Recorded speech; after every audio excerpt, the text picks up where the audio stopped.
A lot of people have a hard time figuring out who and what they are. We talk about finding our true self, our true faith. We talk about our inner child. We talk about a lot of different ways of naming who and what we really are. The thing is, nature has a good way of revealing that to us. There are a lot of different methods, a lot of different ways to look in and see, but you don't have to go to the top of a mountain and talk to a wise old sage to get the answers you're looking for.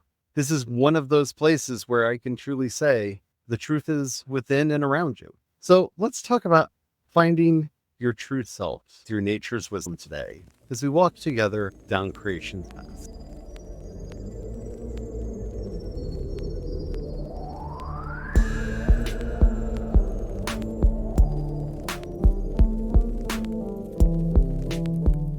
Hello, everyone. My name is Charlie. I am a Christopagan Druid and priest of Bridget.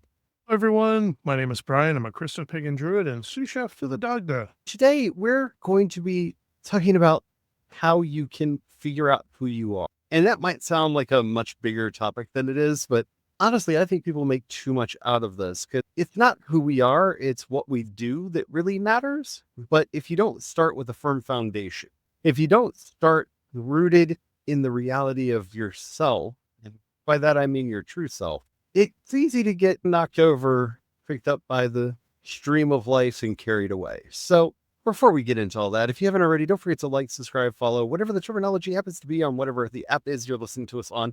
We do 5 original Christopagan and Druid episodes Monday through Friday, and you don't want to miss a thing, especially with Holy Week coming up, because we're going to be doing a full 7-day Christopagan Holy Week. Yeah, I think that's going to be a magical experience for us all. All right, let's Surprise! So there are a lot of ways to conceive of this idea of your true self, who you are. The scripture refers to this as the image of God that is within us.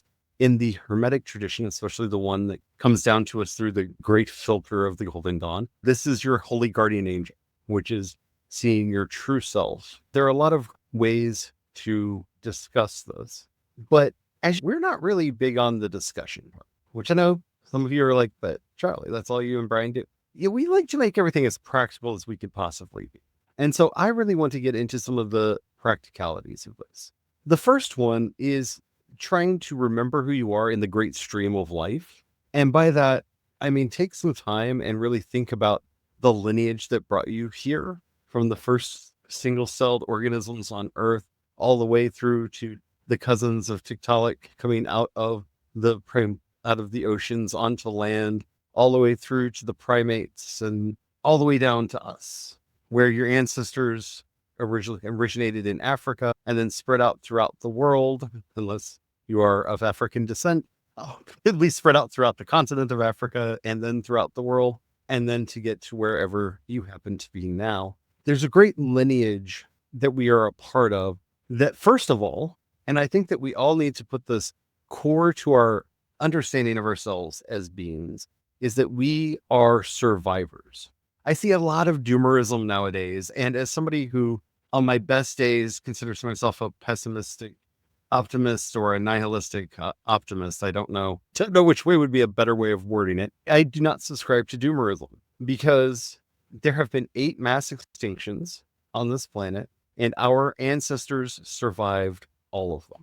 And we're talking about from the entire Earth freezing solid so that there was little to no open water on the surface of the Earth, through the very famous KPG extinction event where an asteroid the size of Mount Everest hit the planet and plunged the world into darkness for years, that created a global firestorm. All plants died. The only plants that survived were the ones that had surviving seeds that made it through all of that to come back up.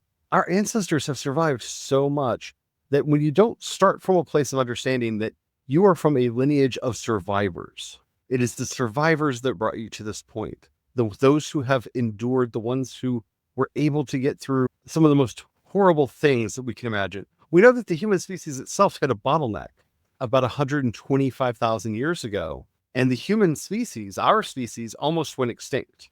We don't know exactly what caused the bottleneck, but there is evidence that the human species almost went extinct. but we are the descendants of the survivors. And when you claim that survivorship and you realize that in the great distant past, your survivors lived in a world where there was no sun for years. All the plants had died. We could survive almost anything. Like, it's hard to even imagine some of the things our ancestors actually lived through. Yeah. More recently to that point, like you have, like, for at least a lot of us in the States, our ancestors go back to Europe, and Europe went through an ice age and famine, and followed by plague, period, that like just wiped out a very large percentage of Yeah. everyone, killed off a large percentage of the population, and survived. Like you said, it is both humbling and inspiring. I think it's really important for us to like work into our core identity, because all of the doomerism that's going on. Yeah, a lot of people, a lot of creatures died in all of these mass extinction events, but we are the inheritors. We are the descendants of the survivors. When you bear that first and foremost in your mind, remember you carry that genetic legacy of those survivors. And so there is every reason to believe that we can survive anything we set our nose towards. Like, we can get through. It may not be easy. It will probably be very difficult, right? But we can make it through. So this to me is like thing number one, because my brain goes to the dark place naturally. And when I think like meditating on the end of the dinosaurs, right? Meditating on the KPG extinction event, I can't believe anything survived that. Years without no plant life. All plants died. Just think about that for a minute. Imagine a world so desolate with nothing green anywhere. Yeah. Anywhere. No sunlight. That's just, I can't even, my brain doesn't function in that. Along a parallel thought path with that, I would put in for that nature's wisdom is that we are all immigrants. We are all refugees from a foreign land.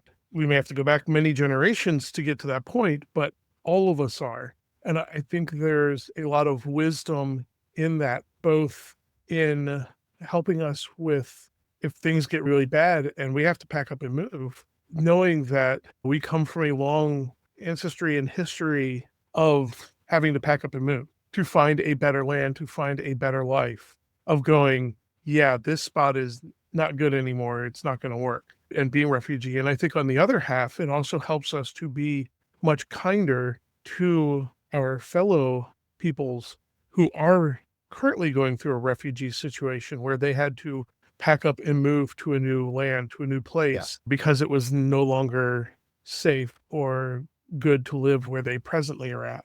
Yeah. And I think that wisdom of hospitality that goes all the way back. We talk about this a lot. There is a certain brand of permanence thinking that haunts our species, where we think that the way life is now is the way life has always been. And that's one of the reasons why I like to do so many history lessons on this podcast of, no, the Christianity we have today is not the one delivered to the saints in the first century. It has changed over and over and over again, sometimes for the worst. Let's face it, a lot of times for the worst, but it is constantly changing. The economic models we live in have changed. It's hard to remember that we only invented time in the 1500s. Our current concept of time goes back to Henry VIII. It's during the time period where Henry VIII is going through wives like they're going out of fashion, just killing them off left, right, and center. If you remember that part in your history, it's why I use him as an example, because the many wives of Henry VIII is one of the few things to remember from history class, because it's so ridiculous. Yeah, it's so dramatic. So dramatic. That's when we invented our current concept of time. Prior to that, time was different. You had 12 hours of night and 12 hours of day. So in the summer, when the day is longer, the hours in the day were longer than the hours at night. That's literally how time works. And in winter, when the daylight is short, day hours were shorter, the night hours were longer. And the amount of time that was an hour changed. Just a few years ago, we redefined time again to be a proportion of the atomic decay of a cesium atom. We'd recently redefined time yet again. But our modern concept of time, the idea that people would know it's 3 o'clock, that comes into play again, in this time period when Henry VIII is ruling in England and the Reformation is going on in Europe, it's in this time period that the first mechanical clocks are being invented. And it's that invention of the mechanical clock that standardizes the second, the minute, and the hour. It starts standardizing time because towns and cities start putting these giant clock towers. That's why older cities in Europe have a clock tower, because it was expensive to build a clock. The amount of precision and tooled work that went into building a clock. And they couldn't be small enough to have as a watch yet. Watches come much later. It's like another couple hundred years before we have watches. So they start putting up clock towers that start chiming on the hour. So now everyone in town knows what time it is. That's new. How this changes our experience of the workday with the arrival of the factory. And this changes the idea of when we work and when we don't. It's hard for us to remember today that medieval peasants had more free time than we do today. Now, I'm not saying medieval peasants had a better life than we have today. Like they didn't have medicine. Yeah. God bless medicine. But we have this permanence way of thinking, and it's bad for us as a species because we think that everything has always been this way. And this brings us to the second major thing that we have to understand about who we are, and that is everything is changing. Everything is changing constantly. And brings up this lie that ever present in our society, that people don't change. We're not going to spend a lot of time on this. We've talked about this on previous episodes of the podcast, but people change. Change is possible. And that's the thing we learned from nature. Like we can see that just through the seasons, the changes through the seasons. Plants grow and the frost melts and the plants grow bigger and it gets warmer and warmer. And then the plants are harvested and it starts to get cooler and darker longer. And then it freezes over again if you're in a place that gets cold enough to freeze over. And like just the simple change throughout the year that shows that nature isn't permanent. But Plants grow, get old, and die. Along with people, it's just part of the wisdom in nature. And a lot of what we think is a plant is not a plant. Because if you really want to challenge your way of thinking, if you think that you understand the universe, let me just put one thing out there, and you can look into this. This is not Charlie and Charlie's woo-woo.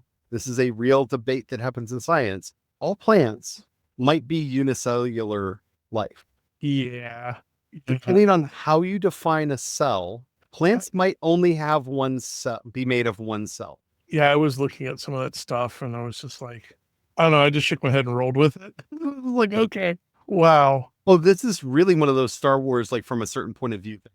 Because it all depends on the definition of how you define a cell.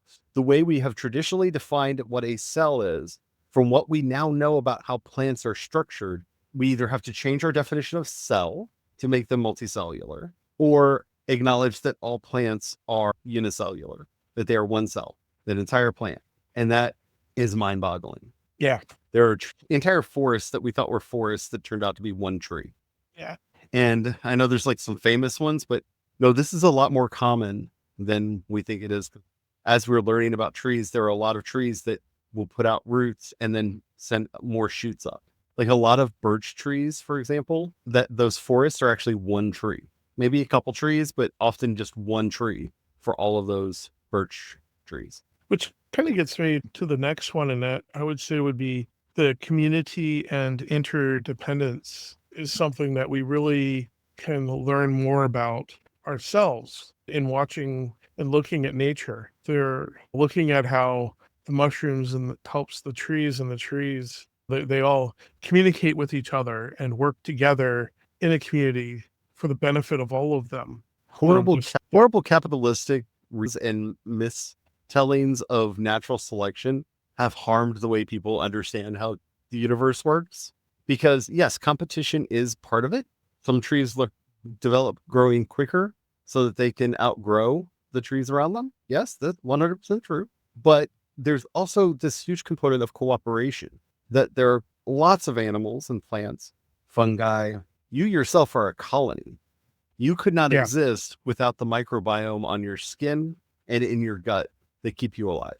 And that's really the question of, should you be considered medically a colony or an individual? How much, when you go to a doctor, should they be gauging the health of all of these biomes, all of these ecologies that you have on you because of the impact that they have on your overall health? a lot of anxiety is actually a disruption of the gut bacteria and that war that's going on in there causing you to feel unwell. It's an interesting, fairly new field of study, and we don't have all of the answers yet, but I know that once I learned about this and started doing everything in my power to take care of my microbiome, I know I started feeling better. Digestion health got so much better. Oh, yeah. And along with that, that meant that the resources my body was able to extract from the materials I was putting into it got so much Well, more efficient. I was able to get a lot more out of it. a lot of doctors have started wondering if we shouldn't be doing kind of microbiome and lotions that are making sure to introduce the good bacteria and stuff to our skin and making sure that we're fostering should our shampoos and our soap actually be fostering the good and healthy microbiome? Is that a thing that we should be doing? Like I said, this is all newer thoughts. And by the way, I know a lot of beauty companies have just run with that. Don't take health advice from a beauty company. Not a good idea. They're selling stuff. Yeah. I mean, I was to take it with a grain of salt. I know that would be good. It's getting a little bit ahead, but as far as nature's wisdom goes, one of the things I find super helpful is just understanding the nature of a creature, right? A carnivore eats meat. It needs to eat meat to process the materials it needs to survive. Herbivores eat vegetation. They need that. The wisdom you get from understanding that also will help you when you're interacting with, say, for instance, a beauty company. The nature of the beauty company is a for-profit entity. Their interest is for profit. They are carnivores. This doesn't mean you have to avoid it. You can literally lay down with the lion and be completely fine as long as the lion's not hungry and is content. If it's content and it's not hungry, you can lay down with it. There are zookeepers and there's all kinds of wonderful videos of people with lions just purring, and they're just like, oh, lions can't purr. Lions can't purr, but I was thinking of some of the other giant cat videos of like a giant cuddly cat, but also remembering that its nature is a carnivore. When it gets hungry, it will eat meat. So that beauty company will get hungry and will need profit and will seek to get that. It will hunt for that. And you could become prey, especially if it chooses to give into its nature rather than curbing that and being, as we would say, more evolved, which I always think is funny. It's just some wisdom from nature that I always find, like in the States, the whole debate over healthcare. And I'm just like, we made it for profit. We changed its nature from an herbivore to a carnivore, and we wonder why it's eating people. Yeah. That's what it's supposed to do. That's how it feeds itself. If we want to change it, we have to make it an herbivore again first. And that's just some of that nature's wisdom, jumping way down the list there, but it really is. Fun cat fact of the episode. If a cat feline can roar, it cannot purr. Purr, it cannot roar. Just so you know. If you're ever wondering if a big cat can purr, if it can roar, it cannot purr. Yeah. The structure of the throat is different. They can do one or the other. They cannot do both. So before we get to the end of this episode, I wanted to get into the deepest level of this. There is a practice within Hinduism called Jhana meditation, and I highly recommend people to look into this. We are going to be actually doing an episode on this in the not too distant future. We've been asked to basically go through Druid practice as if it were Jedi meditation and compare and contrast, because we keep doing this compare and contrast between Druidry and the Jedi. And we've been asked to do a series on that. So we're working on how we actually want that to work. And this is actually going to be a full episode over there when we do that. But the Jhana meditation is designed to help you learn who and what you are. Also to learn who and what the universe is. It literally means knowledge meditation. So basically the way you do this, and it's going to sound like the mindfulness meditation that many of us have already learned. You sit and focus on your breath. That's it. That's how it starts. That may sound like mindfulness meditation to you, but no, we're just focusing on our breath. If for mindfulness meditation, you chant, we don't chant. We just focus on the breath. If you count breaths, count. You just focus on your breath. You become so focused on your breath that you will eventually feel a sensation arise. This is what Thich Nhat Hanh would call basic joy, basic goodness, what I would call original grace. You feel the sensation arise. I know when I feel it arise in me, I just suddenly smile broadly, and I feel like I'm a little kid in the sunshine, just this pure naive joy. It's not happy because of a thing. It's just being happy. And when that sensation arises, that becomes your new focus. You shift your attention from your breathing to that sensation and you focus on it. And I'm not going to take you through the entire process today, but there are resources on this type of meditation if you want to look into it before we get there, if you want to preload your homework on this. But you focus in on that sensation, and what you'll notice is another sensation arises that becomes the new focus. And then a new sensation arises that becomes the new focus. As you are doing this, you'll start deconstructing what you think of as reality. As you're doing this, you will start losing contact with your body, and you will not feel your body anymore. You will not feel the space that you're in anymore. Your consciousness kind of broadens out to a point where all of the illusions that you're making in your brain that you think are reality. Because remember, our concept of reality is a hallucination that we build in our brain, built from the sensory inputs of our ears, our eyes, our noses, our skin. We're taking in all of that data and creating this hallucination inside of our brain that we are convinced is what is going on the outside of ourselves. And we know that it's not that way. It's not a true vision because some people are colorblind. So they're not seeing color. All of us are technically colorblind because we cannot see the ultraviolet or the infrared. So there are entire spectra of light that we are not seeing and thus are ignoring. Our vision can't see all of the little things floating in the air. So we think of the air as transparent and empty when it's full of things. It's just jam-packed full of things. You slowly, stage by stage, deconstruct so that all that is left is this pure thought, this pure sensation. And at that point, that's when you realize what the world really is. Everything interconnected, interbeing with itself. At which point you turn around and you start rebuilding your experience of the world as you're coming back into your mind, to your body, into the room. And you really do have a sensation of disappearing. It's an amazing first time it happens. It's a little terrifying, but that's when you start realizing what you actually are. Spiritual beings living in a vessel made of star stuff. We are this energy that is living in this material that was crafted by the stars and shaped by billions of years of evolution. And the experience of that is life-changing and life-altering and really does help you see yourself and the world for what it is. You realize how little you are actually seeing. You realize how limited your senses actually are. We all put too much faith in our senses, way too much faith in our senses. And I mean that for all of our senses, especially for all you people who call yourselves empaths and psychic, right? I'm on that boat too, but yeah, we put way too much faith because I've never met people that are wronger about other people than people who believe that they're empaths because they haven't put in the work to discern whether their empathic sense is working or if they're just being prejudiced against other people for some other reason. And that's really how you dig down into that deepest, truest self. And like I said, we are going to have some fun episodes.